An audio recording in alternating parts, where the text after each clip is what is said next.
Assalamualaikum warahmatullahi taala wabarakatuh. Perkenalkan, nama saya Muhammad Saddam Hussein, peserta Latsar CPNS tahun 2025 Angkatan 14 dari Kantor Kementerian Agama Kabupaten Sukabumi, Satuan Kerja MAN 3 Sukabumi, yang berprofesi sebagai guru. Pada kesempatan kali ini, saya akan menjelaskan tugas asinkronus agenda 1 H3 materi kesiapsiagaan bela negara.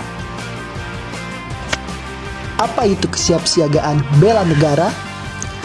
Kesiapsiagaan bela negara adalah suatu keadaan sikap siap siaga yang dimiliki oleh seseorang baik secara fisik, mental maupun sosial dalam menghadapi situasi kerja yang beragam yang dilakukan berdasarkan kebulatan sikap dan tekad secara ikhlas dan sadar, disertai kerelaan berkorban sepenuh jiwa raga yang dilandasi oleh kecintaan terhadap Negara Kesatuan Republik Indonesia berdasarkan Pancasila dan Undang-Undang Dasar Negara Kesatuan Republik Indonesia tahun 1945 untuk menjaga, merawat, dan menjamin kelangsungan hidup berbangsa dan bernegara.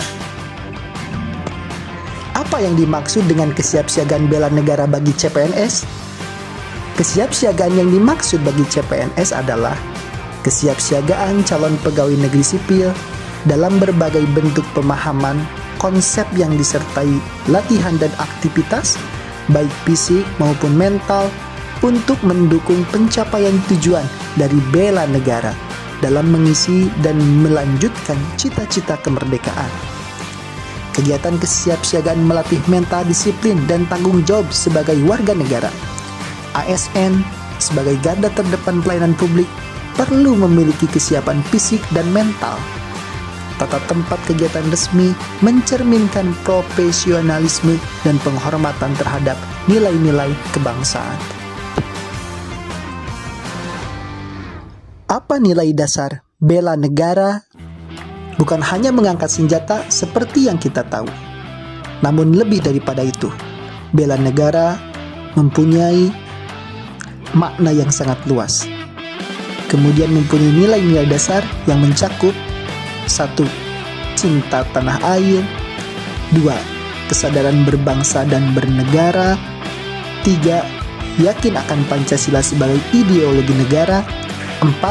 Rela berkorban untuk bangsa dan negara, dan yang kelima, memiliki kemampuan awal bela negara.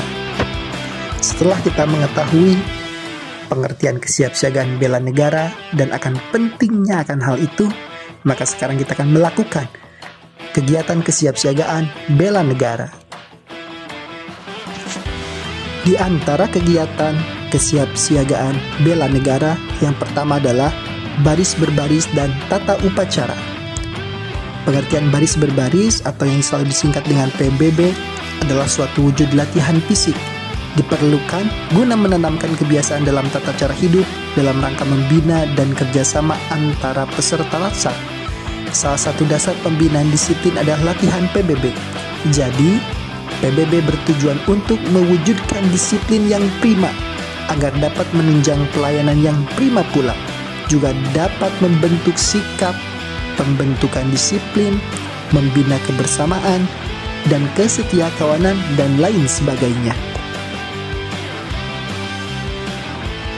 Yang kedua adalah keprotokolan. Keprotokolan adalah pengaturan yang berisi norma-norma atau aturan-aturan atau kebiasaan-kebiasaan mengenai tata cara agar suatu tujuan yang telah disepakati dapat dicapai.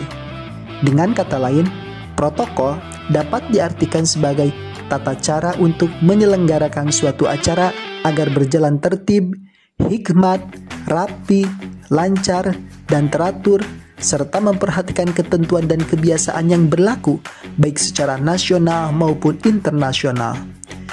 Tata tempat berdasarkan pasal 1 ayat 7 Peraturan Pemerintah Nomor 62 Tahun 1990, definisi tata tempat adalah aturan mengenai urutan tempat bagi pejabat negara, pejabat pemerintah, dan tokoh masyarakat tertentu dalam acara kenegaraan atau acara resmi. Sekarang kita akan melihat contoh tata tempat kegiatan resmi. Ini adalah contoh tata tempat posisi berdiri, yang dimana pemimpin dan audiens berdiri, kemudian posisi pemimpin berada di tengah, seperti yang kita lihat dalam gambar. Yang kedua, ini adalah contoh tata tempat posisi duduk, di mana dalam posisi duduk, meja bisa diatur dengan berbentuk U atau meja berbentuk bulat. Bisa kita lihat di dalam gambar contoh. Kemudian yang terakhir adalah contoh tata tempat posisi duduk pertemuan tatap muka, yang dimana dalam pertemuan tatap muka ini seorang pemimpin berada di depan dan audiens berada di hadapan pemimpin, terbagi kepada dua kelompok, satu kelompok yang ada di kanan dan satu kelompok yang ada di kiri. Sebagai penutup, saya ingin menyampaikan bahwa kesiapsiagaan bela negara adalah tanggung jawab kita semua sebagai anak bangsa, dan sudah semestinya kita menjaga negara yang kita cintai ini dengan segala tumpah darah kita, dengan menerapkan nilai-nilai bela negara di kehidupan kita sehari-hari. Tidak hanya menjaga integritas kita sebagai ASN, tapi juga membantu untuk menjaga dan merawat keutuhan Negara Kesatuan Republik Indonesia. Demikianlah yang dapat saya sampaikan. Kurang dan lebihnya saya memohon maaf. Wallahu muwaffiq ila aqwamit thoriq. Wassalamualaikum warahmatullahi taala wabarakatuh.